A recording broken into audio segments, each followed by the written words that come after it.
Teaching, you ask questions. You're supposed to ask questions. People don't ask questions, so no one's learning anything. When I was a kid, I always asked myself, is why does life have to eat life to live? No matter what. I mean, I've had biofeedback monitors on plants and stuff, and plants scream when you cut them, okay? And so what I figured out, this is just my kid thinking, is that the biosystem works on the idea of beyond ourselves individually, but it works on making this whole biosystem work all together. It's eating life to eat, you know what I mean, to live. That's what I thought, okay? And so the morality in there is very amorphous. You know, it's very loose because we really respect each other and we respect our own values and the value of life itself. You know. Well, it's just thinking about what you're putting into your mouth. Yeah. You know, it's thinking. It's having a conscious feeling about what you want to eat and what you don't. For instance, I haven't eaten meat in 40 years. If you were to just to think of a couple of things, 1, 2, or 3, what is most significant to humanity now? Just throw them out like footballs. Like, what are some real significant issues, planetary issues? Listen, we're a little speck in the universe. We're all about growing. The economy's growing. Somebody's got to grow. Everything's got to grow. More people, and more people want more stuff. And you got more stuff, you use more of the resources, and it causes more problems and issues with the climate and management of our whole. Well, all of that it'll be a moot problem because of climate change. Because we won't have a planet to get more stuff. Because more people are living well and having want more stuff. I was in Vietnam a little while ago and filled with people buying shit, just buying everything. People want stuff, and it's okay. I don't blame them. I appreciate it. But because of that, we're causing climate change. What do you think is significant issues now on our planet? Religion, radicalism. Radicalism? Yeah, of religion. So just like, you know, in terms of climate change and everything, you know, people radicalize. They don't believe in, you know, climate change. You know, things are natural. So it's like in terms of climate change, it's like, you know, it's happened. You know, Earth has been going for thousands of years. Well, the thing with radicalism is just like they pull a certain number of people together, just like, you know, with the same idea. It's just racism, they pull fascism. So those people, they you know, before that, it's just like, you know, before Trump, there wasn't as many, you know, racism, you know, they don't show. But now, just like they didn't show, it exists. It's everywhere. Sometimes you see it, but now it's just like, because of radicalism, they pull themselves together. As you know, they get more organized, and then they get more organized, and in terms of organization, they get a lot more powerful. Things are becoming you can talk to anybody in any part of the world, just go on Facebook. Everybody has one of these. Everyone has, so there's much more commonality, which on the other side, I think, is resulting in people becoming tribalistic. I gotta hold on to my crowd because that's who I am and who I relate. You know, it's an interesting dichotomy. And we've gone progress towards science, and because we could measure it and you could test it, and you couldn't measure the other stuff and it got left behind, and we're very unbalanced. And that's what I feel like people need to get back in touch with, how they feel, and let these other senses develop. The homelessness and the apathy towards that, it's obscene.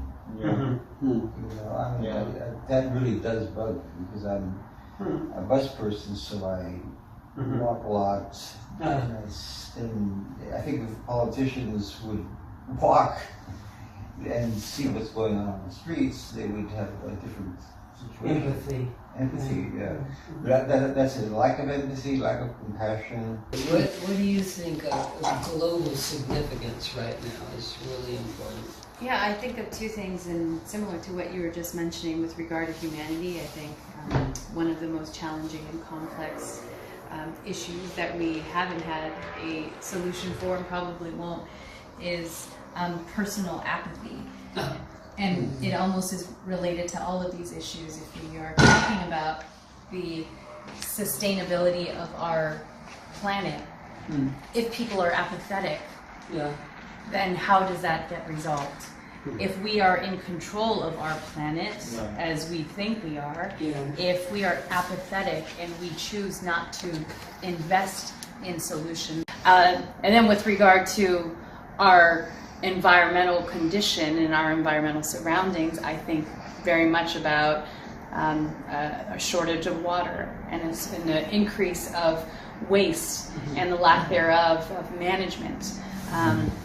And I think about the fact that we are just dissipating our natural environment and taking kind of too much advantage of the kind of natural resources that we've had, and we're going to slowly lose them. I like to see how everything can sort of fit together, you know, and I think that we're all looking at the same thing, except for those that, you know, like religions that are out there to try to, you know, just push some dogma and you know, just so they can, you know, control people. I think religion is a huge problem, and I think we should do what they do in Germany and charge people a tax if they're religious.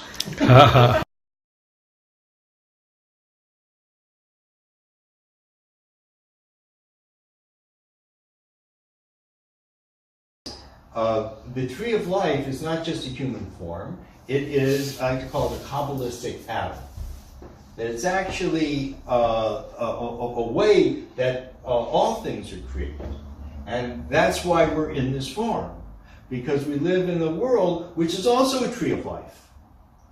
In that the body has 7 limbs or parts: head, arms, torso, legs, sex. So we also have in the world 7 continents. And since the world is like an embryo, so the 3 oceans are considered like, you know, the embryonic fluid. And also it corresponds to the 3 parts of the brain, which are also about water. The head's about water, the heart's about fire. And so in this, Eurasia is the shoulders and the chest. And Africa and South America are the right leg and the left leg. And Australia and New Zealand are the ovaries, because the world is Mother Earth. And the entrance of Gibraltar is the sex of woman. And at the end of that is the land of Israel, where everything was conceived. And even Egypt is, when the waters broke, that's when the Jewish nation became a nation. And what's the brain? So I think the brain are the lobes of Scandinavia. Because... You mean what, like Netherlands? No, like Scandinavia, Sweden, Norway... Finland. Denmark. Denmark, I'm missing one. Sweden, Norway, Finland. Finland. Yeah. Okay. And then they look like lobes. And one of the commandments are to fill in on the head. There's these leather boxes, and they're divided into 4 because it's considered the left 2 hemispheres of the brain, and the third eye to also be 2. So that's why you have 4 compartments there. Yes, and then Canada is the back. And we make America the buttocks. The butt? You got the Mississippi River right you run through. You got, New Orleans, the anus. I mean, And how did the world get to be like this? Because the solar system is like this. In the same way, the astronomers, they're very perplexed why each planet is so different. I mean, look over, they all should be pretty much the same. You got these rocky planets, and then you got these gas planets, and then at the very end you have a rocky planet. And here's the thing. If we look at it in the way of the tree of life, we'll see that the sun is Chokmah, that's where the soul comes in, full of light. And Mercury is Bina. She's very little, but there's nothing that separates between Chokmah and Bina. They're considered mother and father, never separate, and there's nothing that comes between the sun and Pluto and Mercury. And then Venus is the third eye, and that's the brightest star in the sky. What do you mean by mother? Mercury? That's what they call the right and left lobes of the brain are called mother and father, never separated. How does Venus fit? I mean, Mercury fit in? Because there's nothing between Mercury and the sun. And then Venus is like the third eye, and that's the brightest. And then the Earth, blue is kindness, that's the Earth, the right arm. Then Mars is the left arm, red. And then Jupiter is the largest of all the planets, and that's the torso. And then you also have the giant, Saturn and Uranus. And then Neptune is the sex. And then Pluto is speech. Wow. And because of this, 20 years ago when I first started writing about this stuff, so I wrote a book, and because I had discovered something really mind-blowing, and I wrote this book, I sent it to the Library of Congress. Because in the book, I had predicted they would find 5 moons around Pluto. And 10 years later, they did. And how did I know? Because there are 5 parts to speech. The throat, the palate, the tongue, the teeth, and the lips. And these are brought out in the Hebrew alphabet that there are 5 letters called Mayonetzbach, and when written at the end of the word, you write them differently. And these correspond to these 5 elements. So I figured at that time they'd found 2 moons around Pluto. If they just found 1, I don't know. But if they found 2, already found 2, you can find 3 more. And why? And here's another thing. I told you about the 613 commandments. So the earth, these 7 heavens, is where life exists. It doesn't exist on the inner 3, but these 7 heavens. And the earth goes around the sun 365 days, like the 365 negative commandments. And Pluto goes around the sun 248. Like the 248 positive commandments makes 613. And it intertwines with Neptune's orbit, the only for about, I forget now, it's 50 years for 20 years, I think it's 20 years. And it's the only planet that intercepts another planet's orbit. Yeah. And it says that all the other orbits point, but the last one, Pluto or Malkut, that it turns. So it's interesting. You see it in that. So the whole idea is that the Creator created this. It didn't just happen. And the biggest proof of this, I don't know, did anyone see the eclipse? Yeah. Yeah? I mean, did you see the full eclipse? Kind of, with the little glasses. No, but you have to be in a 100-mile ring, like it was up in Oregon.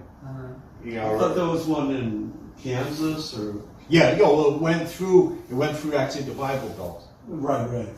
So it went, and so if you saw the whole thing, what you see, it's incredible. If you've never seen it, see it. It is the most incredible thing I have ever seen in my life. Why? Because the moon precisely and the Kabbalah goes into the deeper aspects, because there's actually 4 levels of Torah. One is the written text, and then there's 3 oral levels, which one is the Talmud, the law, the Medrash, the story, and then the Zohar, the secret. And the Kabbalah came along 1,500 years later after the Zohar was written, 2,000 years ago, and opened up the Zohar so we could understand the Zohar. And the main thing with the Kabbalah that explained the depths of the Torah is known as the Tree of Life. And this is the basis of the Tarot, is the Tree of Life. And what is the Tree of Life? We all know the Tree of Life because we're all built in the form of the Tree of Life. And what is the form of the tree of life? It has 10 elements and made in 3 triangles, 1 left over. What are the 3? So the 3 triangles are the 2 hemispheres of the brain and the 3rd eye. Corresponds to the 2 ears, the 2 eyes, and the 3rd eye of the 2 nostrils. And so that's one triangle. It's called Chachma, Bina, V'das. Chachma, Chachma means like, it breaks down 2 words, koach ma, the power of what? That's where the soul enters into the body, is on the right side of the brain, and it looks at that light and it goes, ma, what is it? But to say the question means you received something. And then it goes to the left side of the brain. This is the masculine side, this is the feminine side. Bina, and there it goes into darkness and produces thoughts. Goes back and forth between Bina and Chachma, so finally we know something, and that's the 3rd eye. And what does the 3rd eye do? The 3rd eye opens up and causes us, stop thinking, we don't have to think anymore, because we know. That's how the head works. And what happens when we know something? Then the heart can start to get involved. Oh, I know something. Do I like it or do I hate it?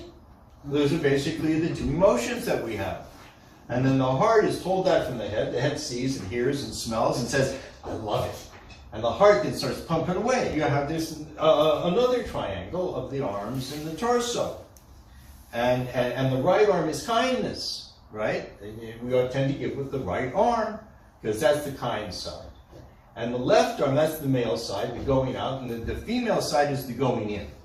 So we have these 2 movements, and it comes together in the torso. So people are, we walk, and we have the same, then that's mirrored in the lower triangle, which are the 2 legs and the sex. And each one, these are called the 6 emotions.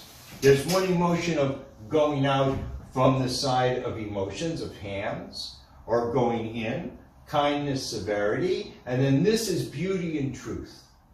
And that's where all the threads come together, and if everything fits, then we have this wonderful emotion. Or if it doesn't, then I got something going on with me. You know, not everything is fitting together here. And then the lower part of the body has to do with action. Because the legs, they stand on the ground, and sex is what brings us to, you know, another generation. These are real action things. And the 10th is speech. And that's what separates the human being from the animals.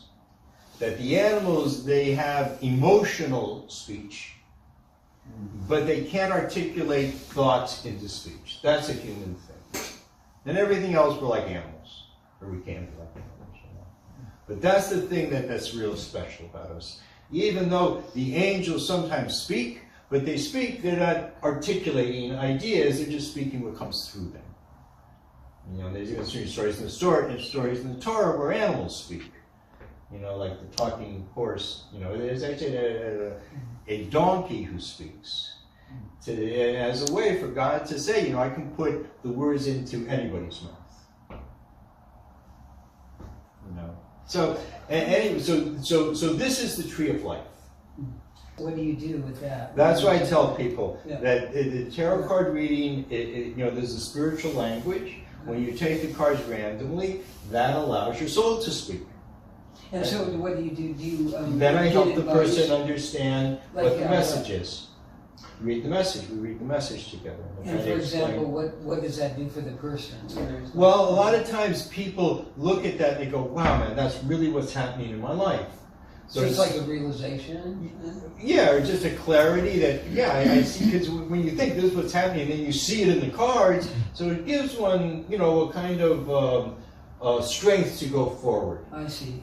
You know? And sometimes you see problems, you see what's blocking you. Do you tell them that? Of course. Yeah. But you have to tell them everything. Dovid, I'm curious, and I'm familiar with the tarot and have my understanding of what it does and means.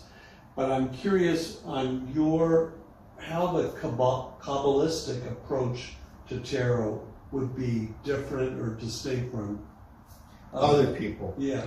Well, I think generally from what I've met is people use the tarot to sort of augment their natural clairvoyance. You know, reading fortunes, telling your fortunes with tarot is very dangerous because it's really a curse. No one should interrupt someone's free choice by predicting something's going to happen. But you know, but you can get like a lot of just you know good information from this, and I don't know. And again, the question is, how is Kabbalistic interpretation? Oh, different from what? Yes, yeah. yes. So then a lot of people they have they have these books. Well, this card means this, and this card means that, and people, you know, and I don't know if it's right or wrong, you know, but it doesn't seem you can't do that to the cards. It's like saying the arm has this meaning. The arm has many meanings. And the way we know about the arm is we all hopefully have an arm. And yes. So you're giving a reading. Yeah. And do you ask somebody how you can help them after they've picked out the cards and respond to their question, or do you just basically read the cards, and also are you tapping into the spirit guides? I try to do both things. I don't ask people anything beforehand. And I just read the cards to them. And then I'll ask them if you have questions in your life, if you have dilemmas in your life, you know, you ask me, I can probably give you a more specific idea of what the cards are suggesting for you. You know? And it's like, if you take it as a message from the soul, I mean, it's not like it's gonna happen, or it's showing you a guide. And See, I have another question. If you could go back to the idea of the secret. Yes. Okay. In my upbringing, spiritual upbringing, we have a saying. We say the secret protects itself. Okay, you probably know what that means. Yes. Okay. Yes. So if it comes out, it's not a secret anymore. It's not only that, is that there's a mystical sense about the universe, and the best scientists I know, you know, even Einstein said, you know, science without religion is without God. I don't think he was into religion. No, he said, well, you could put it either way. And then he said, you know, religion without science is lame. You know what I mean? And there's that whole sense, okay? And so how does the Kabbalah deal with more precisely articulate the idea of the secret? Is it just as a mystical approach, or is it, how do they do that stuff? I mean, the way that I do it is, and where I read cards, or if I'm just teaching someone, it's always really related to the body. Because that's what we all understand, right? We all understand how the body functions because we all have a body. So this is something that everyone should be able to connect to. And when you have a basic framework, the tree of life, you can put it in anywhere. You can put it into the earth, you can put it into the solar system, you can put it into the whole universe. You can see where we are and what the time is.